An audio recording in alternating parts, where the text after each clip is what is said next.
The O'Reilly Factor is on tonight. My staff recommended recusal. I have studied the rules and considered their comments and evaluation. Therefore, I have recused myself in the matters that deal with the Trump campaign. Hysteria in Washington as a report says Attorney General Sessions met with the Russian ambassador twice last year. So what's the truth? Talking Points will address it. As a young girl, Denisha struggled in school and failed third grade twice. But then she was able to enroll in a private center for learning. The Trump administration believes that private schooling will help poor American kids. So why is there so much resistance to that? Special report coming up.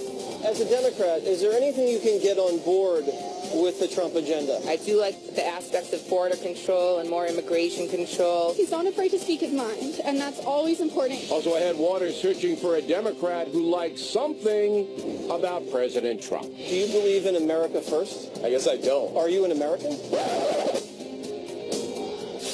Caution. You are about to enter the no spin zone. The factor begins right now.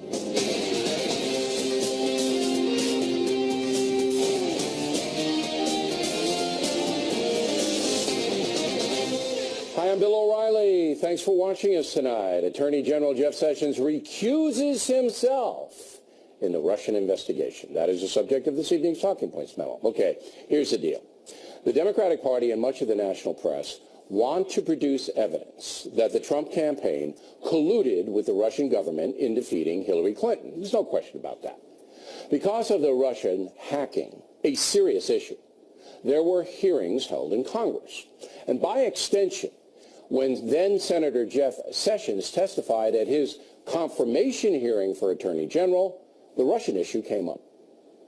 If there is any evidence that anyone affiliated with the Trump campaign communicated with the Russian government in the course of this campaign, what will you do? Senator Franken, I'm not aware of any of those activities. I have been called a surrogate at a time or two in that campaign, and I did not have communications with the Russians, and I'm unable to comment on it. Now, last night, the Washington Post published a story that said then Senator Sessions did meet with the Russian ambassador twice last year. But if you were listening closely, the question was about the Trump campaign, not the former senator's duties on the Armed Services Committee. Today, in a press conference, the Attorney General reiterated that he was answering the Russian question in the context of the Trump campaign. He said he did nothing wrong, told the truth, but is recusing himself from the case. And my staff recommended recusal. They said that since I had involvement with the campaign, I should not be involved in any campaign investigation. I have studied the rules and considered their comments and evaluation. I believe those recommendations are right and just. Therefore, I have recused myself in the matters that deal with the Trump campaign. Talking Points believes Mr. Sessions did the right thing. The FBI is currently investigating whether Russians influenced the presidential vote and who was involved. The investigation has to be above reproach, and that's why the Attorney General is now out of it. One footnote. Not one single Democrat in Congress, not one, called for then Attorney General Loretta Lynch to recuse herself from the Hillary Clinton investigation after she met with Bill Clinton at a Phoenix airport. There was absolutely no call for recusal by the Democrats, so once again, hypocrisy is on full display. Now, here's what should happen going forward.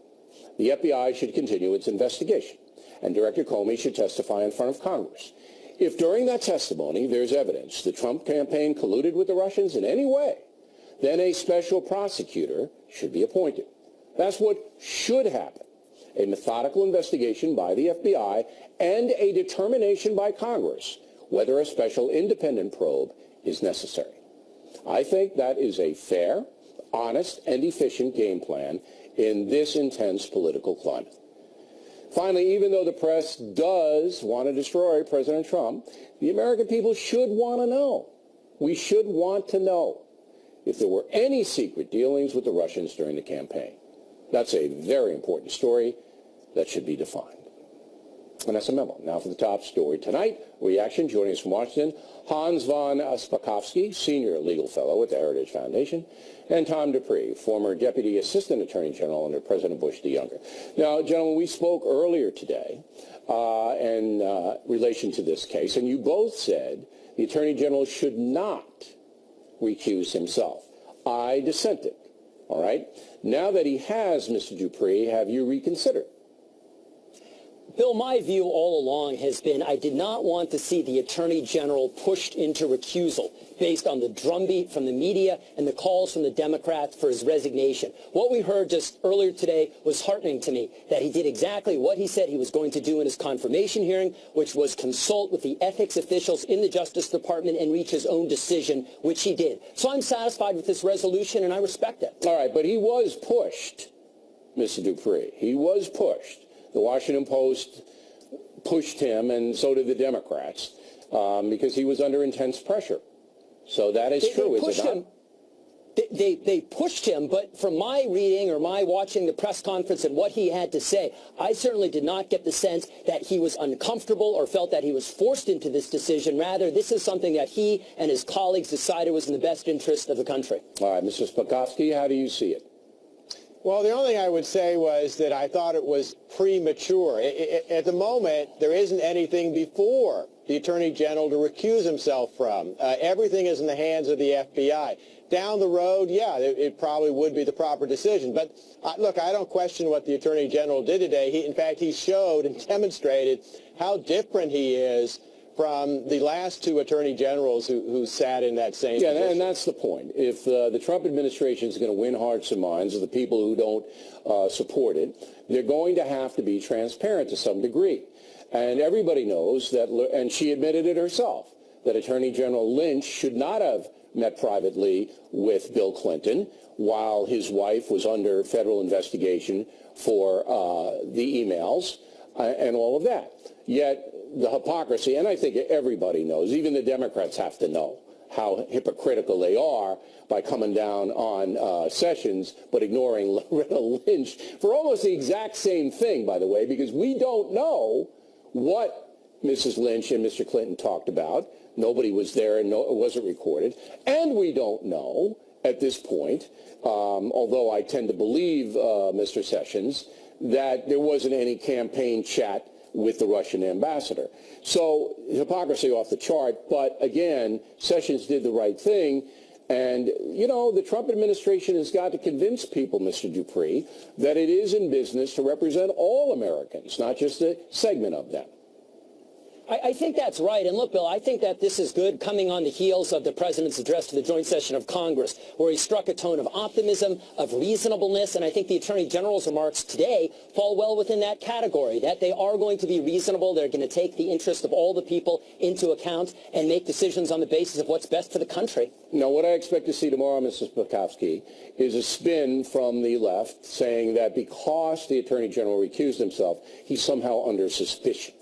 Even though a recusal is not that, it's just basically, look, I don't want to have anything tainted. I want the investigation to go along transparent. But I expect to see that spin. Do you? I do. And I think it's very important to point out to people that of the two meetings that he had, the first one wasn't really a meeting. It was him giving a keynote speech to about 100 ambassadors and their staff.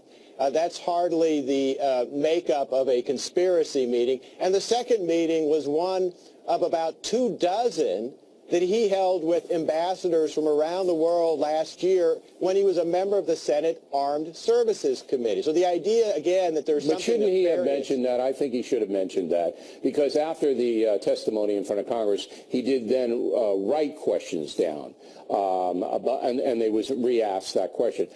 And it's hindsight. I mean, believe me, it's hindsight. But, you know, if you're going to be in this powerful position, you really got to get everything on the table. You could have said just what you said, Mr. Spakovsky. Hey, look, you know, I met with 100 guys, and the Russian ambassador was one of them. And then in my duties as a a committee member on the House Armed Services. I talked to Sergey, my pal, okay? And, yeah, my pal, but I talked to him. Just get it out. Always get it out, Mr. Dupree. Isn't that the best thing? Just get everything out. That is, and look, you're absolutely right. In hindsight, I think he wishes he said it. But at the same time, there's a big difference between not being fully candid and mentioning everything that possibly could be responsive and actually lying under oath. There's a vast difference between the two. And Pelosi today called him a liar, and you know. Go ahead. That distinction is going to be blurred in the weeks ahead. I'm very confident. Yeah, I know. They're gonna do all that thing. And to a message to Nancy Pelosi from me: get out of the gutter, okay? Just get out of the gutter. Just try to represent the country in an honest way. I just hate that, the liar business. Gentlemen, thanks very much. We really appreciate your time tonight. Next on the rundown, President Trump wants to help poor American kids in school. That's what he says. Why is there so much resistance to that? Then later, Judge Pirro with the outrage of the week. This one will make you absolutely furious. The Factor is coming right back.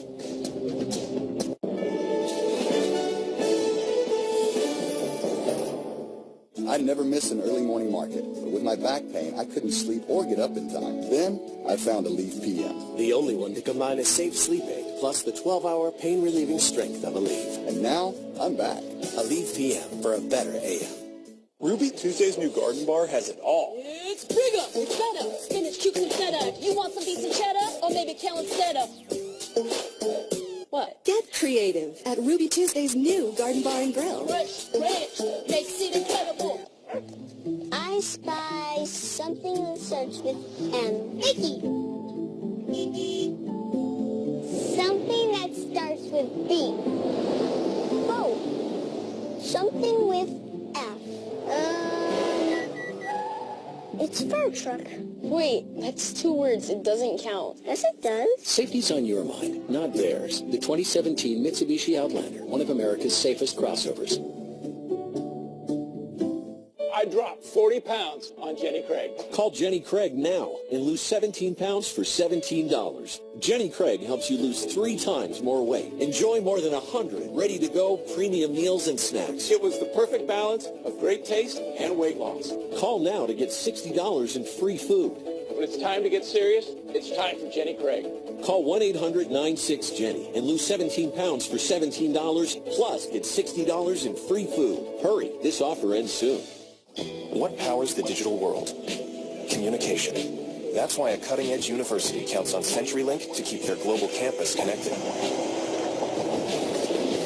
And why a pro football team chose us to deliver fiber-enabled broadband to more than 65,000 fans. And why a leading car brand counts on us to keep their dealer networks streamlined and nimble. Businesses count on communication, and communication counts on CenturyLink. CenturyLink, your link to what's next. Are your allergies holding you back, or is it your allergy pills? Break through your allergies. Introducing Flonase Sensimist.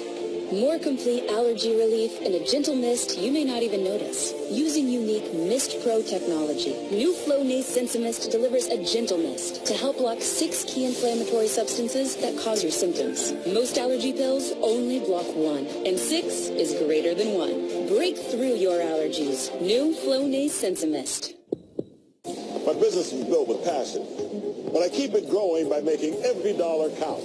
That's why I have the Spark Cash Card from Capital One. With it, I earn unlimited 2% cash back on all of my purchasing. And that unlimited 2% cash back from Spark means thousands of dollars each year going back into my business, which adds fuel to my bottom line. What's in your wallet?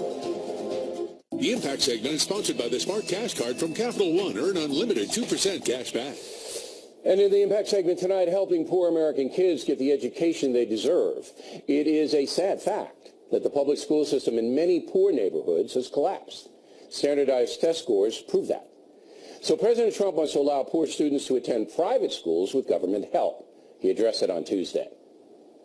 Joining us tonight in the gallery is a remarkable woman, Denisha Merriweather. As a young girl, Denisha struggled in school and failed 3rd grade twice.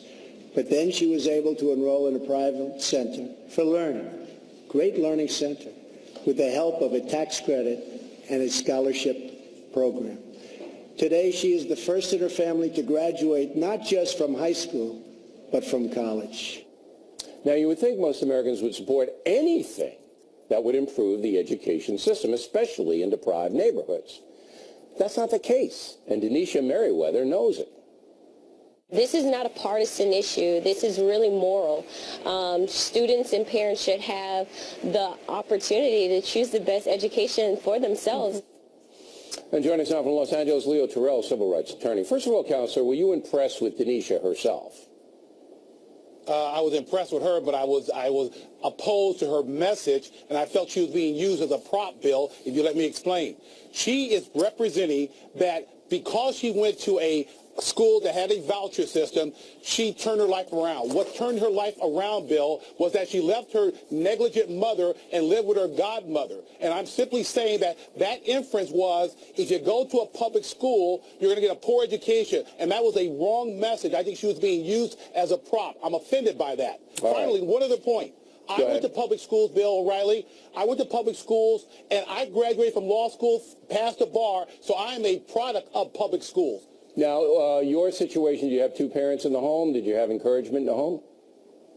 Yes, and that's what I'm talking about. The misdirection is but there are a lot of kids who don't have that. Do it. A lot of kids who don't have that. Right, Bill, but here's right. I And don't so dispute they that, need, but what she is messing. All right, let's deal with the facts, not emotion. Okay. Now, in 2010, there was a study, because this has been going on quite some time, all right, that poor children have not gotten the same education that middle class and affluent children get. This study was done by the Department of Education. It found that kids in the D.C. public school, all right, who went into a private situation with help, scholarship help, scored 30% higher in graduation than the public school kids. 30% higher, okay? So there's no doubt that private schools are better for kids than public schools. No? So you know, no, because you want me to take one statistic in Washington, D.C. You want another one? No, I got go across the entire country? And the reason we use the Washington study is because it's all black. Okay, here's another one. Brookings Institution. African-American participants in private school choice programs, 24% more likely to enroll in college. 24% more likely to go to college than in public school. Now, are you going to be a denier of all facts? Is that what you're going to do tonight? No, I am not. I'm simply telling you what you are trying to do is you're trying to indict the public school system across the entire country. No, I'm trying to give you study statistics. Wharton School of Finance, okay? Pretty good school at University of Pennsylvania, right?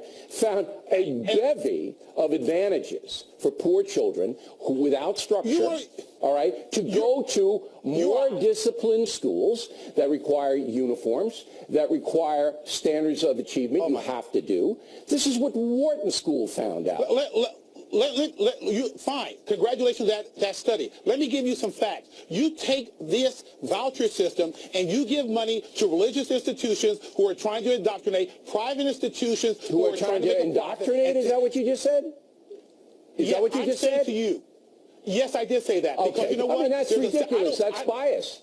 That's flat out bias. Bill O'Reilly, I don't want public taxpayers' money to be used for religious institutions. And that's fine. You don't like it, fine. But are you looking out for the kids when this every blanking stat shows that private schooling is more advantageous to kids who don't have advantages? Are you looking out for them? I don't think you are. Yes, you cite two studies, and you're saying that's applicable for Los Angeles, for California? Well, I got news for you, Bill. The L.A. Unified School District is doing fine. Thank you very much. We have academic decathlon winners here. We have people who are outstanding public school teachers. Right, that's you're indicting every public school teacher across. Oh, it's not. You're denying. No, it's not, Bill. You're denying. All right. You're denying students how did I get through? in bad neighborhoods a lifeline, and it's because of politics. I was born and raised initially in South. No, Bill. I was born and raised in South Central L.A. and I went through public school, and I'm a good example of how the public school system works. It's not all about you, and these studies are rock solid. All right, good debate. Good debate. Thank you. Directly ahead, outrage of the week. Judge Pirro has one that will have you howling. It's Tuesday night. This poor woman, this widow who has lost her husband, she is in desperate grief right now. She's in love with her husband still. And in love with her husband. And what did you think of and to use that as just put another notch on his belt. And what's he thinking about? My ratings. And how many? Record applause. What is it? I'm going to get an Emmy for this. Most applause for a dead soldier on my watch. I mean, this is the sickness of this man. You're now Judge Jeanine Pirro. You see your Saturday nights at 9 p.m. You know, look, I think we all know, and we don't have to really discuss that man. All right, we know who he is, we know what he does, and the fact that he can sit there on national television and say this vile stuff, you know, look, and if you patronize, you know, the people who give him a forum, that's up to you. But the general thing, he's not alone. He's not alone. You know, this prop using the woman, this kind of thing. It's despicable. Well, it's not only despicable, but it is blatantly political, it's transparent, it is disgusting, and it's small. But more than that, it's part of their agenda. It's divisive. And, you know, I just want to say one thing. For that man to look at this woman and call her a poor woman, and to say that she's being used. I mean, first of all, Moore ought to know that she's not a poor woman. She could take him, if you look at those guns, in a second. She is a strong, brave woman. And the fact that Congress, both houses, applauded tells me that both sides of the aisle understand the respect that we as Americans owe to members of the military. That man is fringe. And everyone else who's criticizing this widow and also the widows of all of those killed in the military. I'm just wondering what the presidents of the networks that do this are thinking, because we're going to roll another piece of tape, and this is on ABC News. Go. I thought that was so exploitive. I thought he exploited that widow. My God, how do you exploit the woman who is grieving over the loss of her husband, the father of her children, when you sent him there without the appropriate ground support? You know, that woman has no idea what that mission was, number one. So she's speaking about something she doesn't know. And to imply that this widow is incapable of making her own decision about where to go and how, you know, to basically grieve about her husband is so insulting to her and other women, is it not? It is, and for a woman to make that claim and say she's being exploited as if she can stand in the shoes of Karen Owens, the wife of the Navy SEAL, is quite presumptive. So you've got to think, you know, in the halls of power at these networks, I mean, do they have any... Are they hearing this kind of thing? Bill, I worked at ABC, and it was a while back, but it could never have happened when I was there. It's about ratings now. That show's dying. Well, maybe that's why they're doing everything they can. You think that's going to get ratings? I don't think so, but I don't think much of that comment or anything that they say. I mean, it's just so. I think that turns off 85% of the American public. They're going the same thing you and I are going. This is outrage. It is outrage, and 78% in the Snap poll said that, you know, we do owe her. They had a positive reaction. Right. And these people are small, divisive. They have an agenda, and you know what, Bill? It's going to play out for the next 4 years. And I think they'll destroy themselves. I really do. I'm of the opinion that this crew, this far left crew, is going to destroy themselves. I agree. Judge Pirro, check her out Saturday at 9. Plenty more has. Factor moves along this evening. Bernie Goldberg on the anti-Trump industry. We hinted at it. They're making money hating the president. And later, Waters talking to regular folks, Democrats, find out if they find anything attractive about President Trump. Trump said, grieving, saddened, because a senseless act took away their loved one, and you all are sitting around here like it's a joke? Not in courtroom 502, not today and not any other day. Ma'am, you are being taken into custody for criminal contempt. Your disruptive and disrespectful behavior disrupted today's proceedings, and you, ma'am, are going to the Wayne County Jail for 93 days for direct criminal contempt. Anybody else want to go? Try it. Wow. With us now, True Serum correspondents Eric Shawn and Shannon Breen. Tell me more about the story, Shannon. Okay, so there was a young woman, 25 years old, who was in a head-on collision. She admitted she was drunk at the time. She killed a man, severely injured his fiance who was in that car. They have 5 kids, so the woman is now a single mother. So this 25-year-old has admitted to all this. She's in court getting ready to find out her sentence. The family of the man who was killed, they're giving victim impact statements, talking about him, talking about the children left behind. There were people snickering and laughing and talking in the court. And you saw during those segments from the family members who lost this man, the judge was having none of it. She called a couple of them out. So the woman who was sentenced to 90 days in jail that we saw leave the courtroom, she was the mother of this 25-year-old? Young woman, yes, who's admitted to being drunk. She was the mother. She apparently, when she was being taken out, got even worse and louder and disruptive, and the judge said, that's it, 93 days in jail. Now, since then, she let her spend the night in jail. She came back the next day, got a full dressing down, and said, all right, I'm going to give you 1 night in jail. But I hope you've learned your lesson, because although your daughter's being sentenced and she got 3 to 15 years in jail on this, she said, you've taken away someone else's family member, and you should never be laughing. All right, so she didn't get the full 93, just got 1. She got 1. Think about it. And we don't know if her attitude has changed or not. We don't know yet. She said that she was under a lot of stress and that she acted inappropriately. Okay. Yeah. Now, the 25-year-old, was she sentenced? Yeah, 3 to 15 years is what they're giving her so far. And, yeah, she admitted to the whole thing. Right. So there are a lot of grieving people in that room. And you know how it is. When families come in to give these statements, they're pouring out their hearts and their emotions. No, sure. I mean, it's outrageous. And I applaud the judge. I'm too bad we didn't see her do that. But I applaud the judge for what she said and how she handled it. Okay. Now, on Tuesday night, we wanted Eric Shawn, who is one of the truthiest guys ever, very truthy, okay, to check out President Trump's statement. Roll it. According to data provided by the Department of Justice, the vast majority of individuals convicted of terrorism and terrorism-related offenses since 9/11 came here from outside of our country. We have seen the attacks at home, from Boston to San Bernardino to the Pentagon, and yes, even the World Trade Center. So he says most of the terrorists who've done damage emanated overseas. What's the deal? Not completely truthy. It seems to be that he was relying on a study from Jeff Sessions' office last year in the DOJ of 580 convictions. 380 were foreign-born. So there you have the majority. Okay, well, let's explain that. So there have been 580 terror convictions, and 380 were sentences handed out to foreign-born individuals. So what's wrong with that? But what's wrong with that is some of those cases were overseas terrorist attacks. There were other issues and crimes. So they weren't all domestic. That's exactly right. So the latest we have it is from the New American Foundation did a study where they found of the jihadi attacks and jihadi plots since 9/11, 192 were born in the U.S., 180 were foreign. So it's about 50-50. About that. Okay. Not overwhelmingly foreign. Isn't it, though, when anybody makes a point, and I do this every day because I write Talking Points memo, that sometimes you make a point, but you exaggerate slightly, okay, slightly. In this case, it looks to me like the president exaggerated slightly.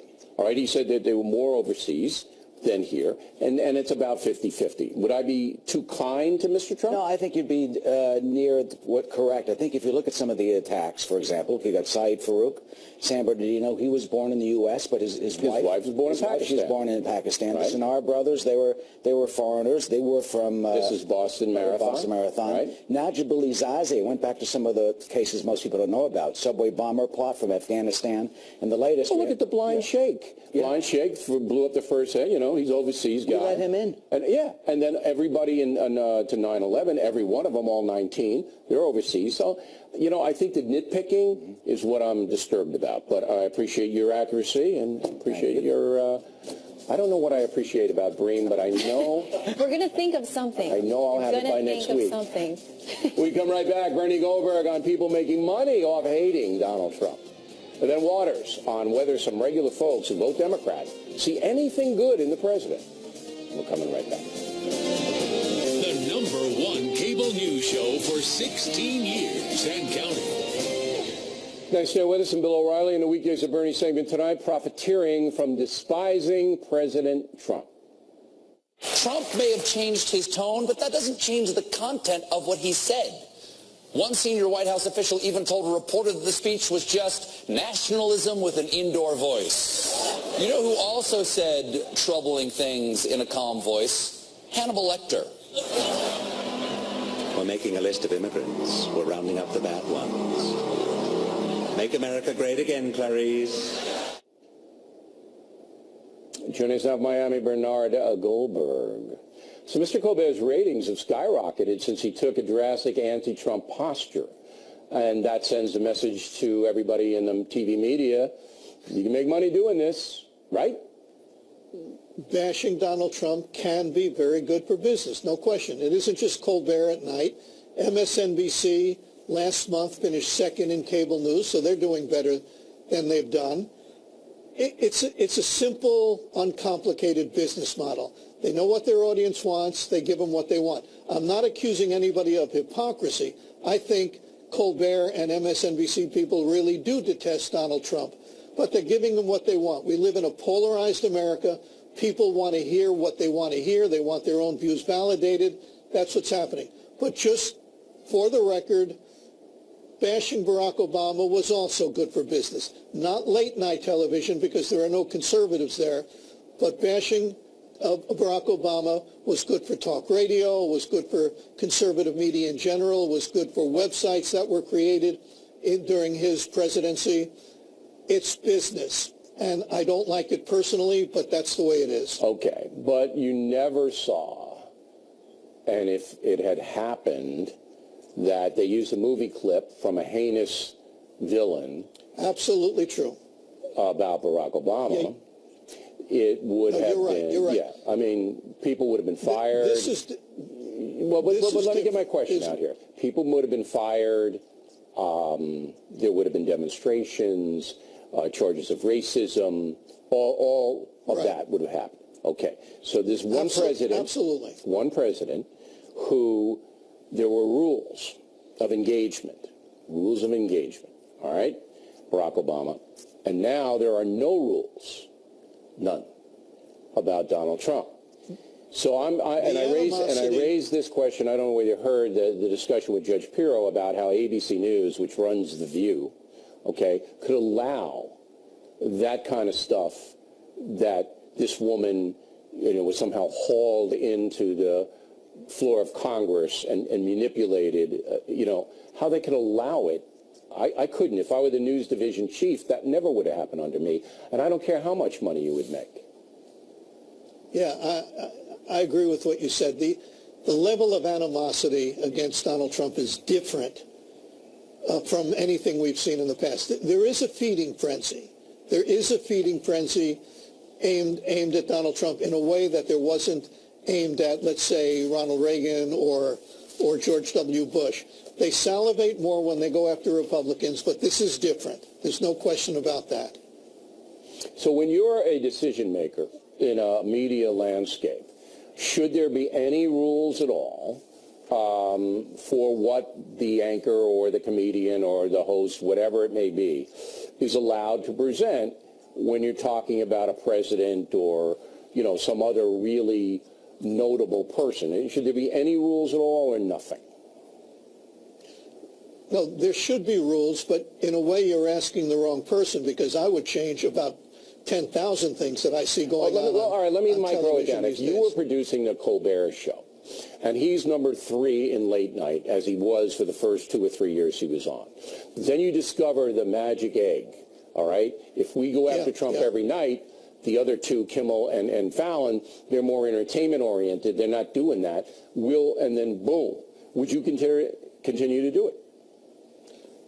Bill, I'm telling you, you're asking the wrong guy, because I don't do things for ratings. I appreciate ratings. I know this is a business we're in. I'd rather get good ratings than mediocre ratings. But I would not say to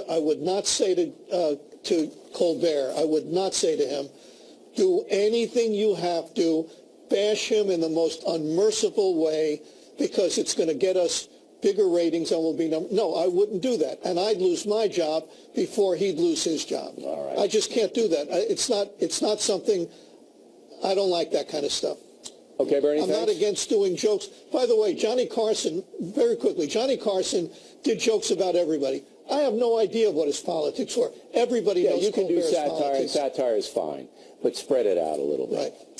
Waters on deck. He talked to some Democrats, regular folks, about President. Quick segment tonight. Waters World, as reported last night, CNN's snap poll taken right after President Trump's speech on Tuesday showed overwhelming support for what the president said, and that includes Democrats. So he sent Waters out to talk to some of them.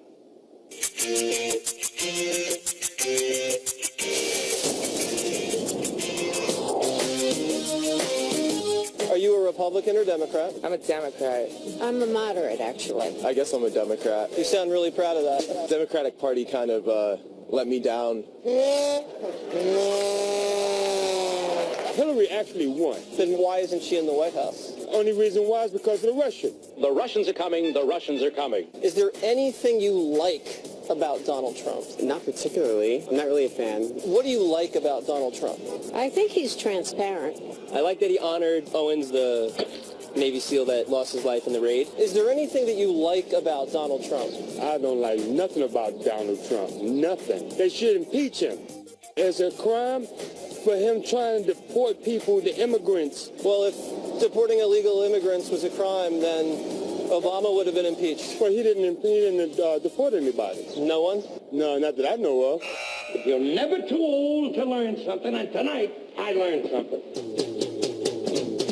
Do you think on the policy front there's anything you can get on board with the Trump agenda? I don't think he's very open-minded, and I'm a pretty liberal person. Shocking. Yeah. Don't get too sassy, Mr. Attinger. Is there anything that you like about Donald Trump?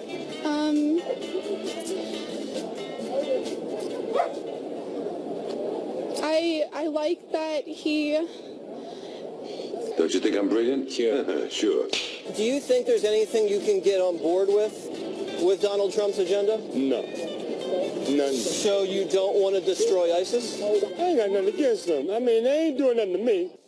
What? Trump says he wants to buy American and hire American. We could use the work, and I'm pro-Americans working, absolutely. Very good, so I think you're coming on board the Trump train. Oh, perhaps I am. Can you say choo-choo? Choo-choo. Well, I like that he says he's trying to bring manufacturing jobs back, but the way he goes about it, I don't really agree with. He wants to get rid of NAFTA, which I think is a terrible idea.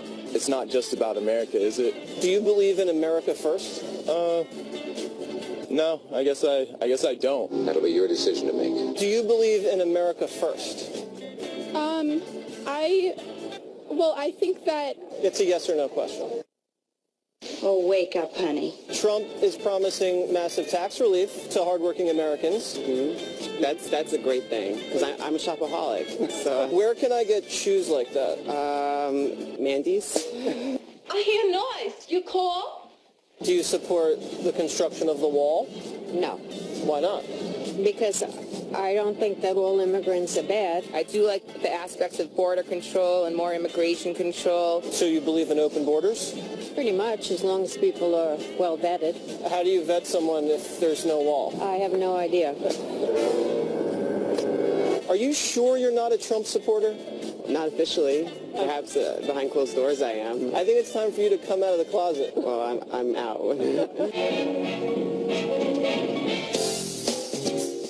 Do you know who I am? You're a good-looking man. Thank you. Real soft, delicate features. You know, you look familiar. What is your name? David Schwimmer. Okay. I don't know. I don't understand.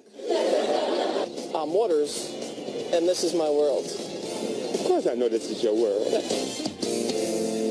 Here's Waters. I think you confused a lot of people during that segment. I usually do. Yeah. What do you have coming up Saturday at 8 o'clock? So we have someone that says that this woman who's a Navy SEAL widow was a prop, so I'm going to debate that person. Ooh. Yeah, they're in for the fight of their life. Mm-hmm. And we have this pro-Trump priest, which is making waves in New Jersey, saying all these wild things and has the congregation going wild. A priest? Yes. Catholic priest? Catholic priest. Really? Yes. And from the pulpit he's saying Yes, he is. Quite a provocateur. Okay.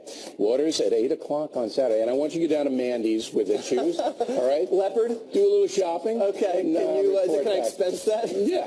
Sure, whatever you want. I'm sure Mandy would be happy to see you. Okay. Back to tip of the day. Even if you don't believe in God, There's a theological lesson for you this week. The tip, moments away.